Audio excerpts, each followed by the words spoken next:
All winter long, I admired this little house. Classic folk Victorian, designed and built for hard-working people. I also felt sad for it.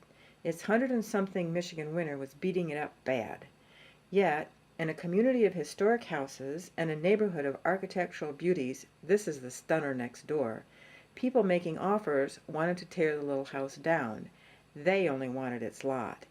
Because, see, you can get peeks of the harbor. But I was in no position to compete. Spring came, and the little darlin' turned green. Mold, moss. Finally, I sold my condo downstate and put in a bid. I won! It's structurally sound, a tribute to old-time home-building skills. Hand-hewn logs support it. Look at this screen door that locks into place for the summer. You open the wooden door behind it when you want lake breezes to blow through.